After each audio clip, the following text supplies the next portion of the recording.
Falar do cinema brasileiro sem falar de Luiz Carlos Barreto é quase uma heresia. Pai dos cineastas Bruno e Fábio Barreto, Barretão, como é conhecido, já produziu quase 50 filmes. Os nomes dos diretores com quem trabalhou vão de Glauber Rocha a Moacir Góes, passando por Joaquim Pedro de Andrade e Cacá Diegues. Ele já foi o responsável por alguns dos grandes sucessos de bilheteria e também de alguns fracassos no nosso cinema. Já na casa dos 80 anos, se mostra um homem incansável, persistente e otimista para com o nosso cinema. Além de produtor, Barretão revolucionou a fotografia com Vidas Secas e dirigiu ainda um único filme, Isto é Pelé. Luiz Carlos Barreto é o entrevistado de hoje, aqui no Sala de Cinema. Luiz Carlos Barreto, obrigado pela sua presença aqui no Sala de Cinema. É um grande prazer recebê-lo. Barreto, você integrou a célebre e famosa equipe de fotógrafos do Cruzeiro, ao lado do Zé Dumont, do Indalécio Vanderlei. Como que era esse período? Porque vocês viajavam o Brasil inteiro, era uma maneira de revelar o Brasil, né, para os leitores. Vamos dizer, um esquadrão de ouro, que o Davi Nasser chamava, né? Era uma equipe de fotógrafos altamente qualificados como repórteres e como artistas também, né? Zé Medeiros, vamos dizer, era o nosso guia inspirador. Embora o Jean Manzon fosse o cara de mais nome, era a estrela, era o Jean Manzon, mas o Jean Manzon operava numa outra, vamos dizer, outra esfera da fotografia meio artificial, posada, iluminada, né? E nós éramos mais os seguidores do Zé Medeiros, que usava a luz natural, né? A Leica em vez de usar a Rolleiflex, né? Então tinha essa diferença da equipe dos seguidores do Zé Medeiros e os discípulos do Jean Manzon, né? Para você, o que essa experiência serviu depois no cinema? O que ela revela para você? Olha, eu acho que essa foi minha maior experiência de vida, foi o Cruzeiro, né? Foi minha universidade. Eu nunca fiz universidade na minha vida, né? Eu parei meus estudos no curso ginasial.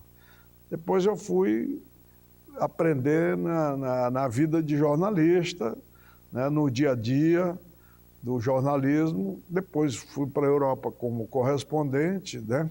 E lá aproveitei para fazer cursos. Aí eu fui fazer curso de literatura na Sorbonne. Você chegou a fazer o IDEC, não, nesse período? Entrei no IDEC, né? Naquela época fiz e frequentei, eu acho que uns 15 dias o IDEC. Aí eu percebi que aquilo era muito teórico, eu não ia sair dali, eu ia sair, no máximo ali, eu ia ser um crítico de cinema, né?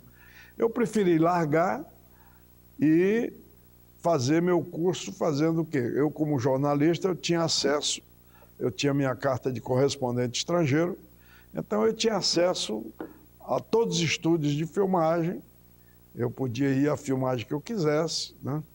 E aí fui fazer isso.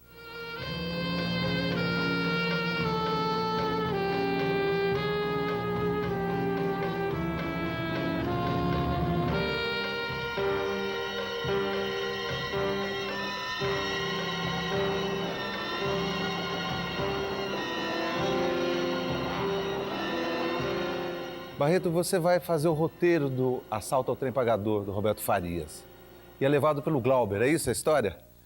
O Glauber estava morando lá em casa, ele tinha acabado de filmar o Barra Vento, e aí veio montar e ficou lá em casa, morando lá em casa. Eu morava numa casa colonial francesa lá em Botafogo, e ali nós tínhamos lá uma sala de montagem com uma moviola que tinha sido importada pelo Itamaraty, não tinha onde botar, terminaram botando na minha casa. Então, por isso ali, vinham as pessoas todas do cinema, vinham sempre editar suas coisas. E o Glauber me apresentou o Roberto ali, e me apresentou já dizendo, não, tá, o Barreto aqui, tal, o Barreto vai fazer o roteiro do Trem Pagador contigo, o Roberto e tal. E eu até falei, Glauber, peraí, calma, eu nunca vi roteiro na minha vida, eu nunca nem li roteiro, né? E não, tá, não tem problema, não tem mistério, né, Roberto? O Roberto topou aquela maluquice, né? E fomos, o Roberto me convidou para fazer o roteiro, começamos a fazer o roteiro. Eu tinha meu tempo muito ocupado também como repórter. Aí eu morava, o Roberto vinha, passava, me apanhava, dali eu ia para o Cruzeiro com ele. Aí me trancava lá no box, na redação que eu tinha e ficava escrevendo com ele. Daqui a pouco eu saía e eu tinha uma reportagem para fazer, quando eu voltava continuava. Enfim, e fomos fazendo, e chegamos, fizemos um roteiro bastante bom, mas quando estava com aquela estrutura toda, o Roberto teve a ideia de chamar o Alinor Azevedo, que era um roteirista experiente, famoso, para dar um polimento no roteiro que ele e eu tínhamos construído. Edgar, dá a parte do tua inteira. Não sou de trair meus companheiros. Eu também não sou de trair meus companheiros. Se eu fosse, já tinha te comido na bala. O roteiro pronto, eu perguntei para ele, e agora, como é que é? Ele falou, agora eu tenho que encontrar um produtor. Eu vou falar com... me disse o nome de uma pessoa que tinha produzido o filme anterior dele. E aí eu falei, olha, mas eu tenho um amigo meu aí que conhece um banqueiro que está querendo financiar um filme dessa história. Pô, que bom, tá bom. Esse meu amigo era o Otto Lara Rezende. E aí o Otto nos levou ao Zé Luiz Magalhães, que era o diretor do Banco Nacional de Minas Gerais. E o Zé Luiz era louco pela história e resolveu financiar o filme. Botar na época o equivalente a uns $100 mil, mais ou menos. E aí financiou o filme e nos levou para associar com o Herbert Richards, né, que entrou com a parte técnica, estúdio, iluminação, câmaras, esse negócio. E aí, os 6 milhões do banco serviu para pagar atores, né, alimentação, transporte, enfim. Completamos o orçamento. E aquilo, o filme foi um sucesso muito grande, né? O filme se pagou, em 3 semanas já estava pago o filme. Depois o filme foi vendido quase para o mundo inteiro, participou do Festival de Cannes. E aquilo, né, foi uma estreia como... Você estreou bem, hein? Como aquele romance do Balzac, né? Uma estreia auspiciosa. Você tem dinheiro e não pode gastar, Tião. Tua inveja está aí. Eu tenho cara de ter carro. Tenho olho azul. E você tem cara de macaco. Macaco.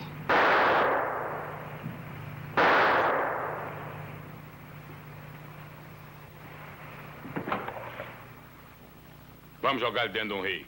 Os peixes comer os olhos azul dele. Você gostou dessa coisa de cinema? Porque eu tinha já aquela ideia. E aí o Glauber também chamou o Nelson para e tal, porque o Nelson Pereira ia fazer o Vidas Secas. E aí o Vidas Secas era filmado lá em Alagoas. E aí o Glauber falou, a fotografia do cinema no Brasil é muito careta, o Barreto vai revolucionar a fotografia. E a outra vez eu falei, Glauber, eu virei roteirista, agora você quer que eu fotografe? Eu nunca fotografei um filme na minha vida, não tenho experiência de um set. Fotografar na máquina fotográfica é uma coisa, na câmera é outra. Na outra técnica. Não tem problema. E o Nelson também, louco. Topou. Vamos lá, Barreto e tal. E eu fui, né?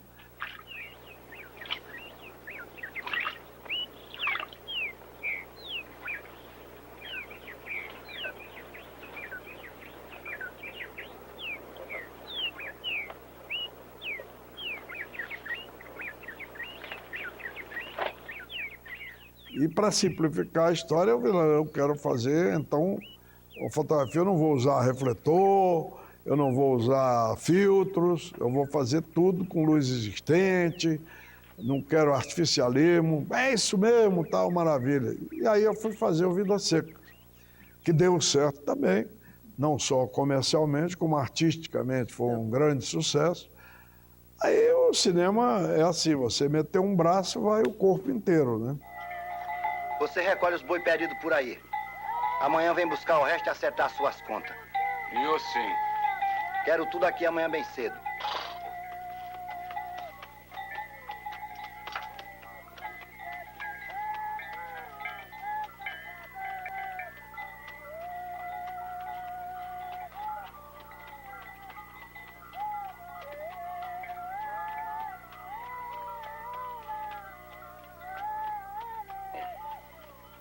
Vai, gado. Vai para onde tem pasto. E a fotografia do Terra em Transe, do Glauber? Essa já é diferente.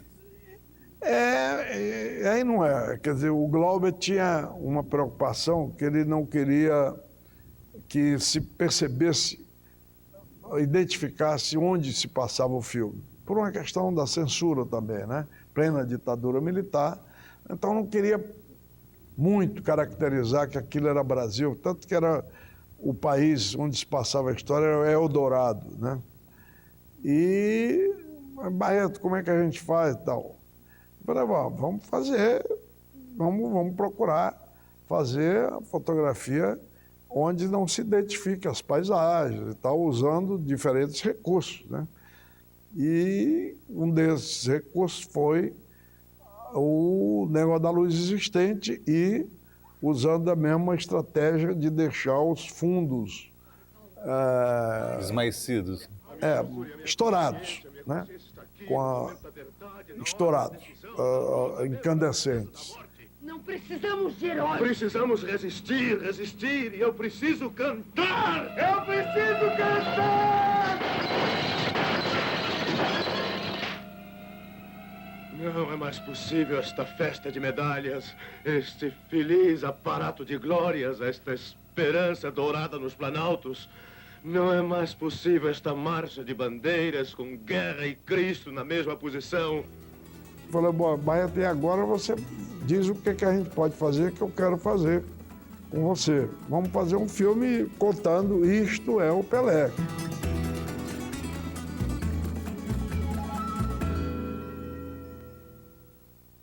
Barreto, você produz o Terra em Transe. Eu queria que você falasse como é produzir um filme do Glauber. Depois você vai produzir outros.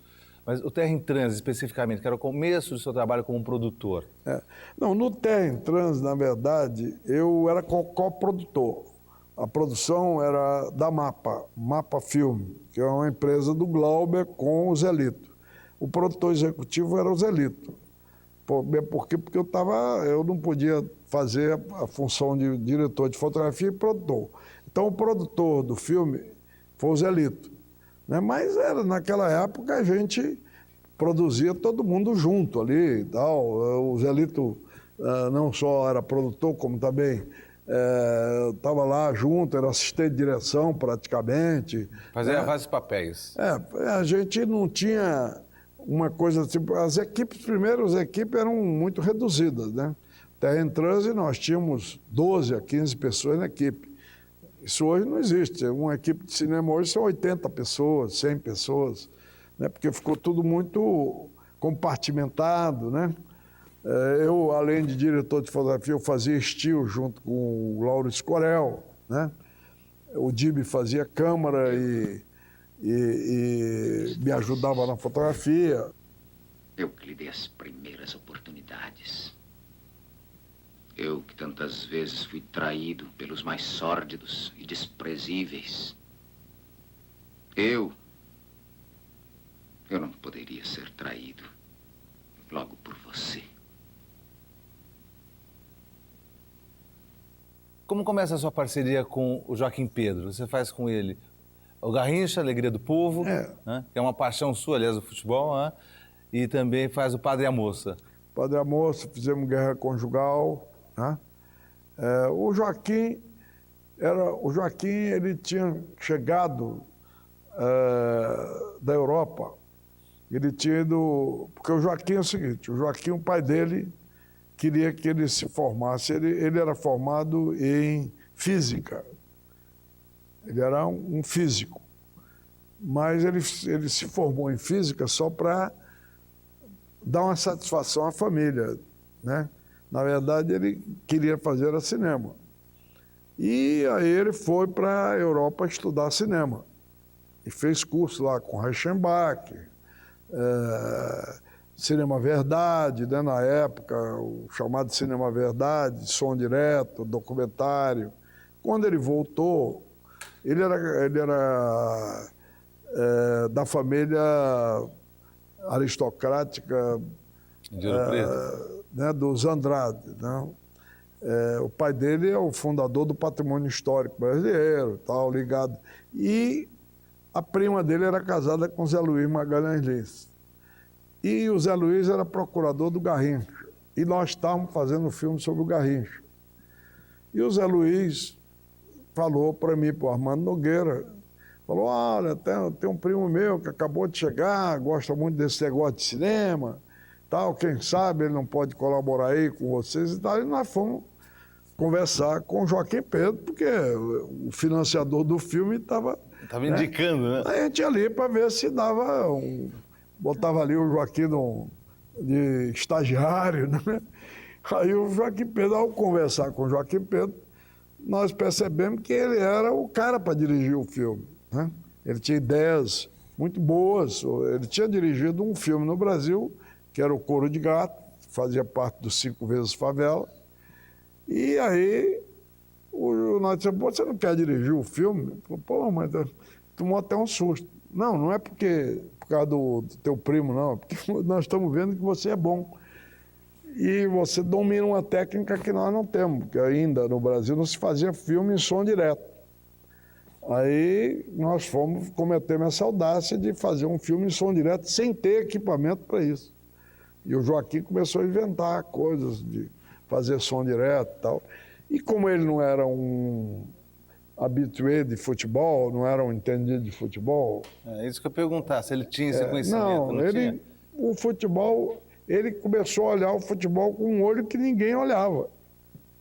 Foi a grande vantagem, né? Ele não era um fã de futebol. Então, ele começava a olhar o futebol de uma maneira que eu não olhava, o Armando não olhava, quer dizer, e aplicou métodos de filmagem que todo mundo depois ficou pensando que foi o Canal 100 do Niemeyer, não foi.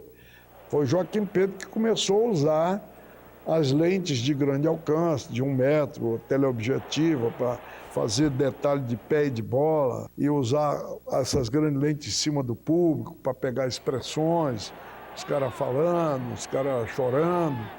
Tudo isso está no Garrincha Alegria do Povo, né?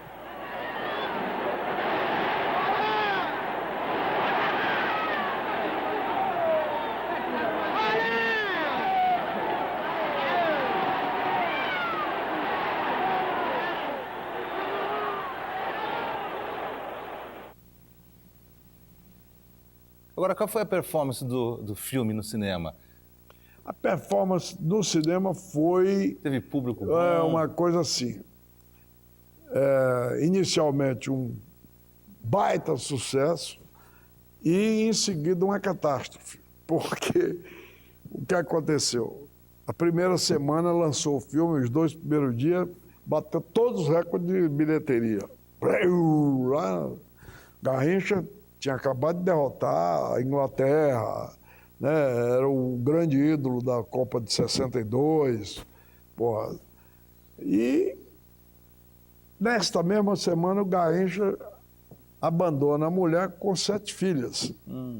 E foi, né, viver com a Elza Soares. Isso foi um escândalo da época, os jornais todos. Garrincha abandona as 7 filhas, Garrincha não sei o que lá. E aquele homem maravilhoso, bom, cheio de bondade, virou visto como um bandido. Monstro. Durante alguns dias, a imprensa transformou o cara num monstro. Né? Aí, sua opinião pública muito sensível, e a renda do filme começou aí pro buraco e terminou não fazendo aquilo que devia fazer, né? Vinha cansado dos treinos e achava que o pessoal ali já não...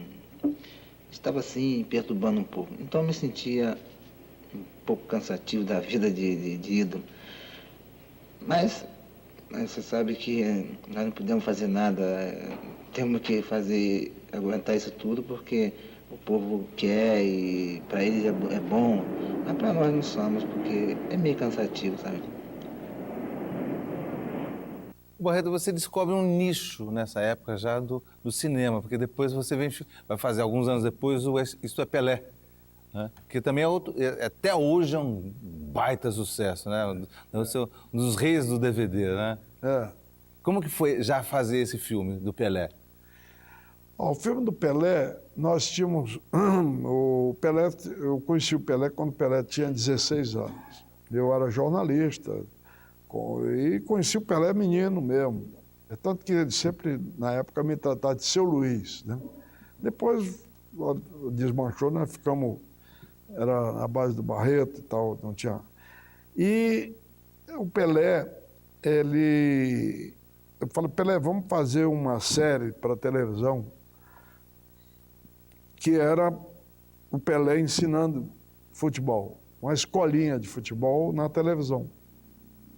Pô, 26 capítulos que iam ser exibidos no mundo inteiro, com o Pelé ensinando como é que cabeceia, como é que vai, como é que dribla, como é que faz isso, faz aquilo. Nossa, bela ideia. E aí, nós estávamos nesse negócio, uma coisa, a gente lutando com dificuldade para dinheiro, para fazer, a gente sabia que depois ia ter um resultado bom. Aí aparece um cara, não sei como, da Pepsi Cola, com um projeto de fazer uma série de televisão do Pelé ensinando futebol. E com uma grana que não tinha tamanho.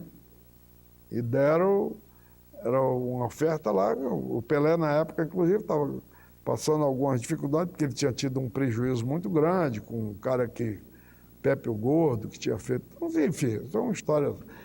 E aí o Pelé falou comigo, eu falei, não, Pelé, não tem problema, imagina, esse dinheiro aí ninguém pode recusar. Ele pegou e fez esse negócio para Pepsi Cola. Aí foi muito legal e ético comigo, falei, bom, Barreto, e agora você diz o que a gente pode fazer que eu quero fazer com você. Aí fizemos o Isto é Pelé. Eu falei, não, vamos fazer um filme, né? A ideia foi sua? Vamos fazer um filme contando Isto é o Pelé, quer dizer, que você quer conhecer, né? A técnica, tudo de bom, não é biográfico, contar a sua história de vida, nada. Porque já tinham feito um filme chamado O Rei Pelé. E aí eles disseram, dá ótimo e tal. Então, nós fizemos aquele compacto que tem 1h15, né? Onde tem uma parte ele até ensinando algumas coisas, né? Poucas coisas, e o resto é grandes jogos, acompanhamos ele em alguns jogos, outros eram arquivos que já existiam, do Canal 100, do Herbert Richards, né? E fomos fazendo e fizemos aquele compacto. Quando a gente não faz gol, a gente sai um pouquinho murcho de campo, sai um pouco triste. Levantou a boca da meta, pula a peneca, cabeceou, gol!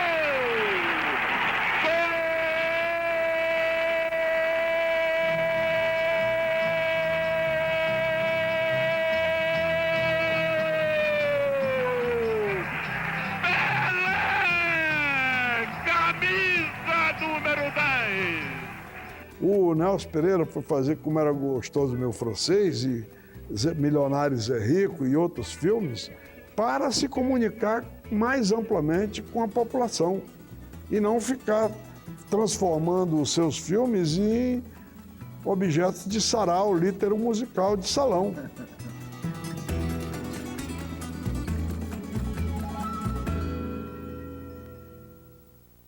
Barreto, você produz filmes de grandes diretores, grandes filmes. Eu queria dar um passeio com vocês sobre estilos desses diretores. Por exemplo, Glauber Rocha. Como que era o Glauber como diretor, você ao lado dele? O Glauber era uma cabeça privilegiada, né? Ele tinha um lado forte da inspiração, que é importante, né?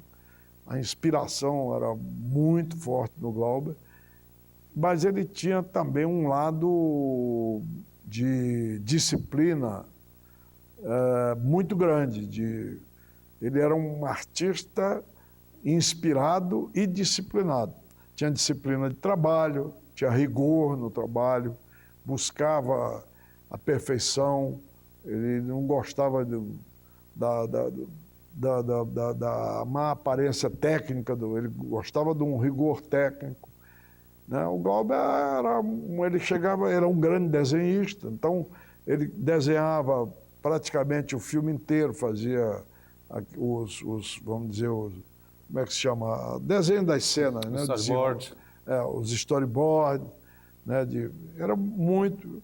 E era um trabalhador, ele trabalhava, o Glauber acordava todo dia 4 horas da manhã e ficava trabalhando até às 10 da manhã, ali fincado, escrevendo, desenhando, bolando coisa e tal. Aí depois ia fazer um pouco de política, né? E depois voltava ao trabalho de tarde. Mas era uma pessoa com muito rigor. As nossas carnes, as vidas, tudo. Vocês venderam tudo, as nossas esperanças, o nosso coração, o nosso amor, tudo. Vocês venderam tudo. A última chance. Diga sim. Uma epidemia de aço, uma epidemia, eu destruo. Com suas frágeis mãos.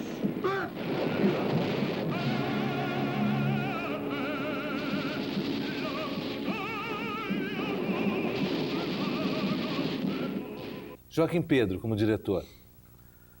O Joaquim era talvez, junto com o Nelson, quer dizer, o maior diretor de domínio de narrativa, né?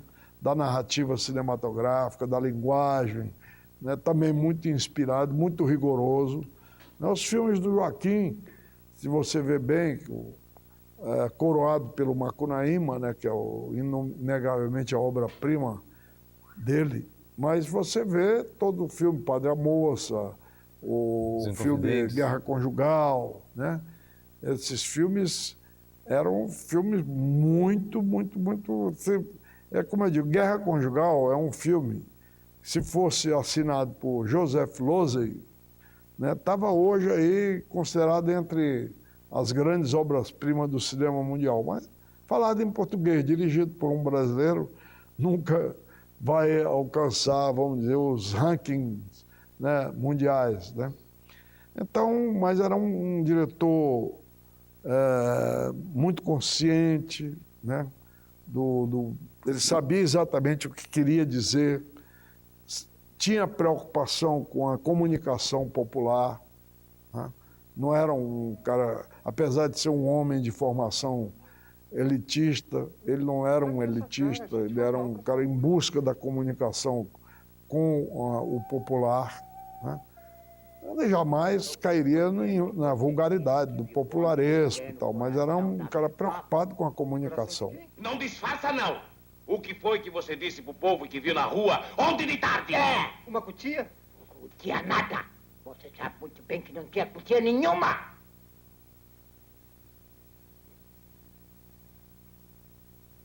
Eu menti. É porque você mentiu, coração dos outros. Não foi por querer, não.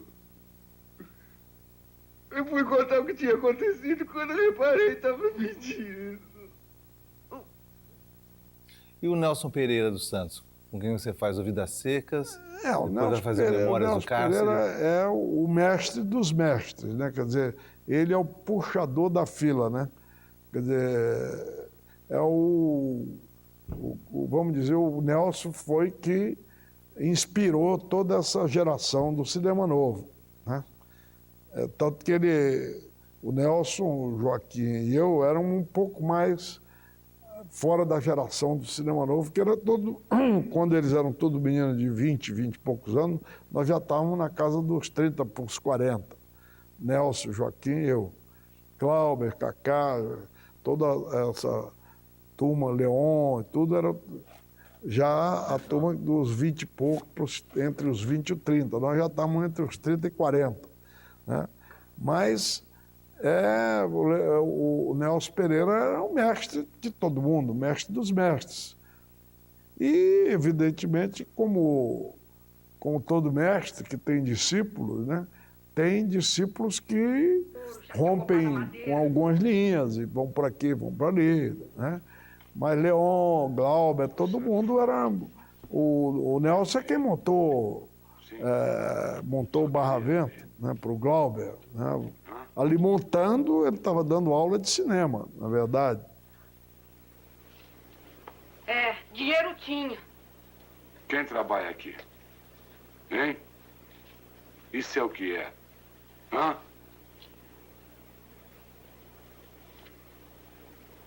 Mas foi tudo embora com jogo e cachaça. Custou menos que o sapato de verniz. Sapato caro pra quê? Pra andar que nem papagaio? Barreto, nesse período do Cinema Novo, você, como produtor, como roteirista, você palpitava no temário, dentro do que sugeria? Porque você é um autor, né? Você é um fotógrafo, foi um fotógrafo autoral, depois como produtor. Eu sempre... No temário, dos temas, dos filmes, da sugestão de argumento. Nós sempre discutimos isso foi uma característica muito nossa e mais da Lucy. A Lucy sempre foi uma pessoa muito empenhada em discutir ideias, roteiros, né? Eu sempre tive um pouco de preguiça também, assim, de entrar muito nisso. Não, deixa isso com o diretor, não. Os diretores precisam e querem. Eles querem a interlocução, né? O produtor não pode ser apenas, e nem é, como diz o Nelson Pereira dos Santos, o produtor não é assinador de cheque, isso é tesoureiro. O produtor não tem que assinar cheque nenhum, ele tem que estar acompanhando o alter ego com o diretor, né? Ele tem que participar do roteiro, ele tem que... Não é participar escrevendo, mas lendo, comentando, fazendo os seus comentários, podia ser assim ou podia ser assado, sem impor. Não, tem que ser assim, acho que vai ser assim. Não é assim.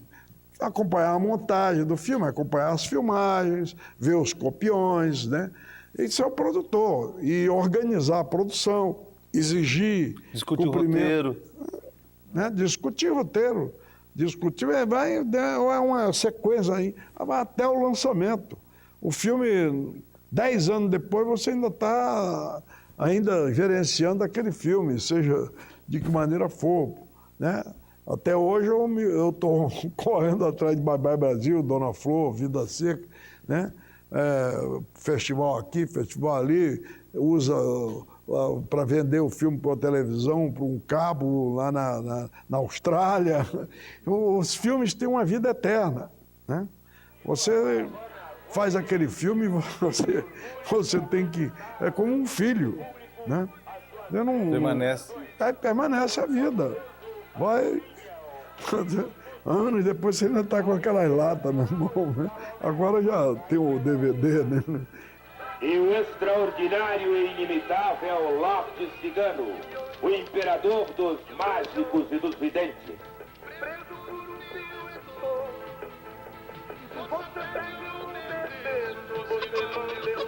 Gente, uma gaga.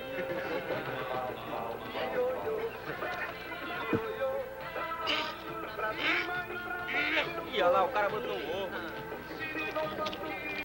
Barreto, olhando a sua carreira, eu fiz para a gente fazer essa conversa, a gente percebe que até os anos 70 você tem uma atuação bastante autoral, dentro do cinema autoral.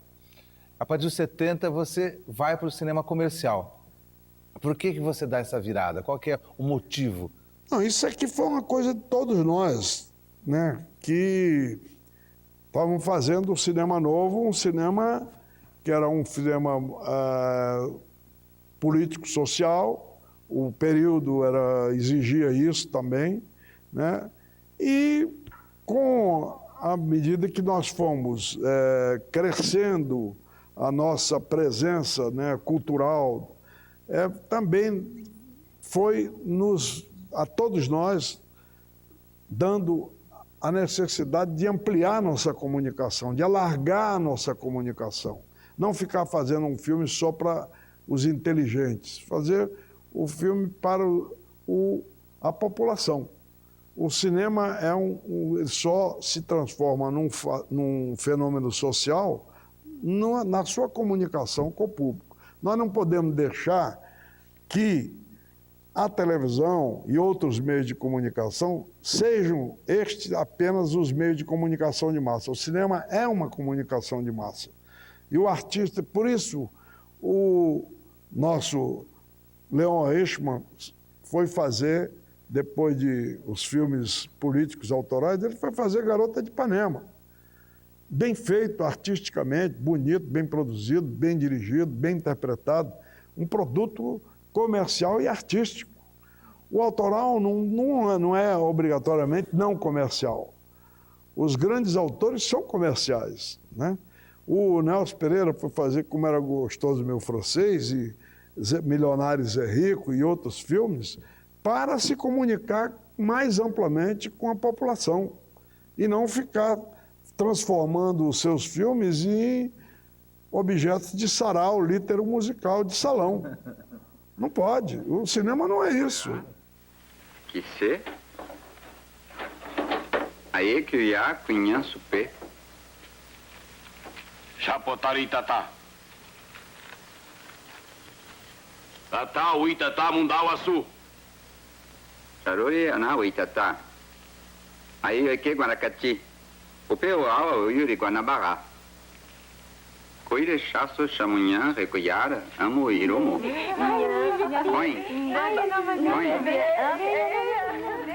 Todos nós, distribuidores, os produtores, a própria pessoal da TV Globo, não, o Avatar é o Lula.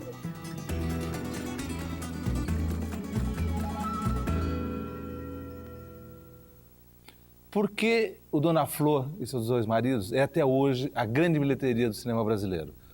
Passado tantos anos. Qual que era a receita que você colocou ali, que você foi construindo? Era o quê? Um autor popular, uma história que tinha um caráter alegre, picaresco, de outro lado tinha uma sensualidade, com um bom elenco. Quais são os elementos? Não, olha, tudo isso está certo. Com Chica da Silva também, que fez 7 milhões de espectadores, e vários outros filmes. Né? E hoje, tem muitos filmes brasileiros sendo feitos hoje que poderiam estar fazendo 10, 12, 15 milhões de espectadores. E não fazem por quê? Não é porque o filme não é bom, porque o filme não é tão bom quanto Dona Flor era, não é nada disso. É porque o Brasil tinha 4.500 salas de cinema, hoje só tem 2.200. Então, só tem cinema. E dessas 2.200, 70% está no Rio e São Paulo. Então, o cinema só existe em bairros de classe média alta e classe média média. Só existe em shopping. Não tem mais os cinemas de interior, os cinemas de bairro. Tudo isso foi desaparecendo. O preço do ingresso no Brasil é preço de ingresso na Europa e nos Estados Unidos. Ora, na época de Dona Flor, o preço médio do ingresso era 80 centavos de dólar. Você veja a diferença. Então, a gente não está botando o cinema ao alcance da classe média, nem da classe média baixa, nem da nova classe média, que ascendeu. A surpresa. Temos um presente para você, Vadinho. Nós íamos entregar numa festa de despedida de solteiro, mas o safado disse que vinha e não veio, né? O Vadinho não participa de despedida. O Vadinho nunca se despede. Barreto, eu queria ouvir de você uma avaliação sobre o Lula, o Filho do Brasil. Havia uma grande expectativa de público que ela não se perfumou. Embora tenha sido um sucesso, né? Mas não se perfumou a expectativa não alcançou. O grande erro foi nosso, de botar o filme naquela data, 1º de maio, e embaixo de quê? Do Avatar.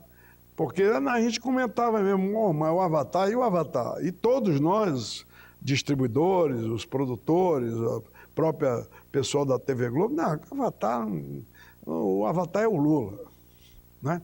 A gente achava, mas simplesmente nós entramos por uma questão de mimetismo quase, né? Porque o filme do Daniel do ano passado, dia 1º de janeiro, que foi o Se Eu Fosse Você 2, foi aquele sucesso, porque entrou 1º de janeiro, mas era uma comédia, era aquele filme leve, né? Aí botamos o Lula ali. O erro, isso aí foi... O tom, né? O tom do filme não ajudou. 80% do motivo, dos fatores estão aí, nesse erro.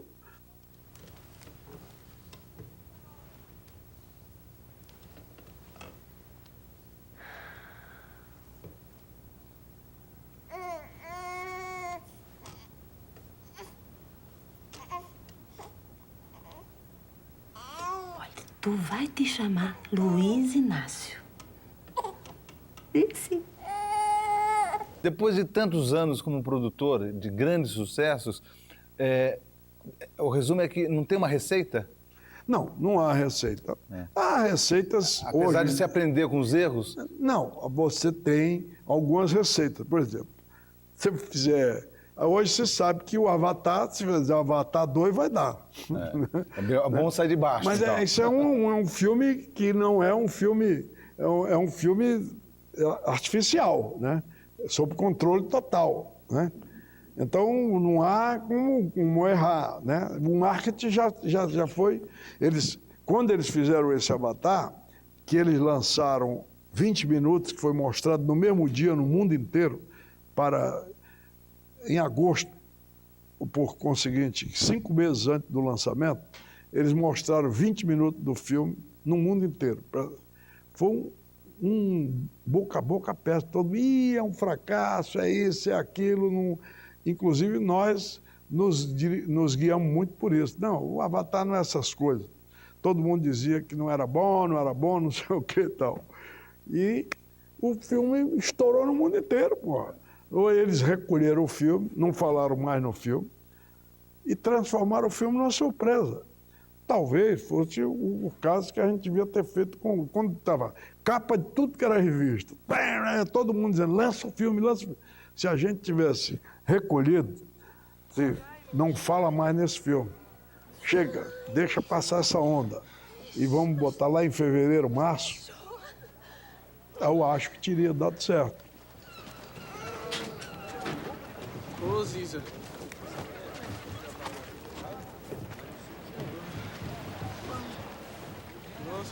Quem é esse aí? É teu pai, Luiz. Esse é teu pai.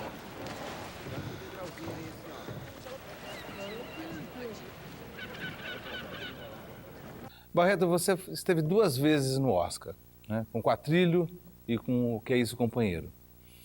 Quase, né?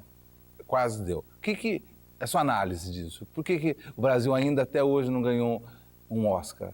Não que isso seja demais de importante, porque já ganhou outros prêmios muito mais importantes, mas vamos falar isso dentro de uma perspectiva de indústria. O Oscar é muito importante, abre portas para o filme, mesmo sem ganhar, mesmo sem... O Que É Isso, Companheiro e o Quatrilho, eles foram entre os 5 finalistas. E seguramente estavam entre os 3 favoritos, né? Nós perdemos 2 vezes para filmes holandeses. Agora, eram filmes meio hollywoodianos.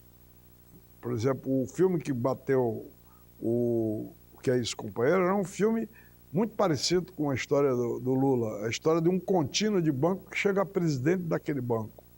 A história de um menino pobre que chega à presidência do banco, que ele sai de contínuo a presidente. E é muito bem produzido. É a história do vencedor. É tanto que agora o Lula foi exibido em sessões, teve que dar 2 sessões extras no Museu de Arte Moderna de Nova York, que tem uma sala de 480 lugares, né? Por causa da primeira sessão, voltou uma multidão da porta, público americano, tiveram que dar mais 2 sessões, outros dias extras. E todo mundo, americano, casais americanos, jovens e maduros, as pessoas chorando com a história porque o americano se identifica muito com essa história do vencedor.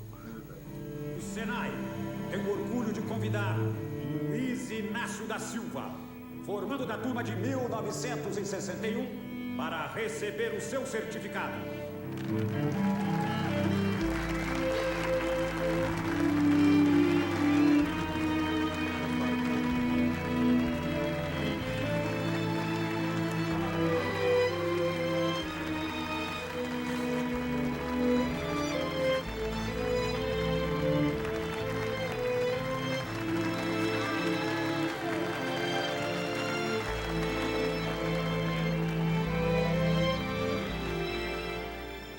O Larry Jackson, que é um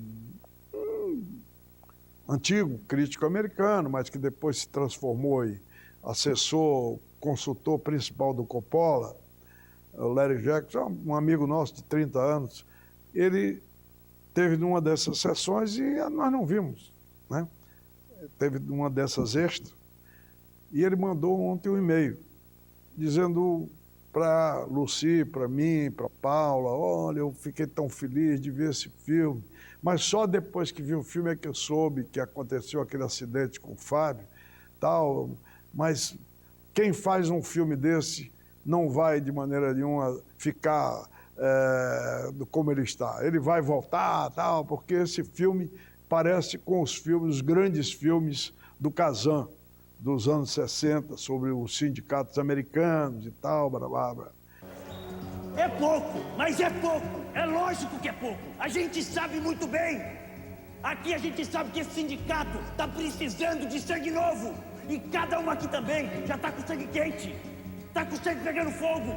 Eu sei disso. Está sentindo que dá para chegar lá. E chegar lá e sentar na mesa com os patrões. E olhar na cara de cada um deles que estiver na frente.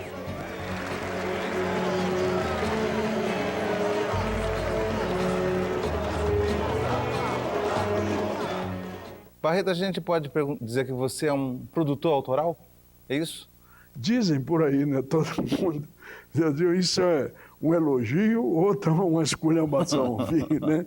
Não, você é um produtor-autor. Eu falei, eu sou produtor. Nunca quis ser mais... Só dirigi um filme na minha vida, porque era inevitável, que era a minha grande paixão, que é futebol, que foi o Ista Pelé. Expectativa emocionante no Maracanã, no Brasil e no mundo. Pelé, a segundos do gol do século. Atenção, caminha Pelé, chutou, é gol! Gol de Pelé! Pelé, 1000 gols! Pelé, o mundo aos seus pés. Andrada é o arqueiro do rei.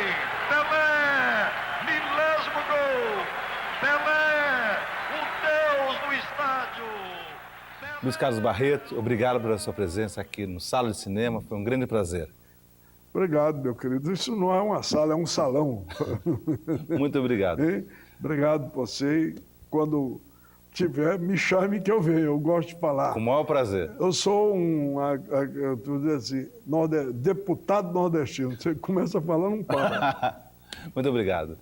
Até o próximo Sala de Cinema, conta as histórias e grandes personagens do cinema brasileiro. Até lá.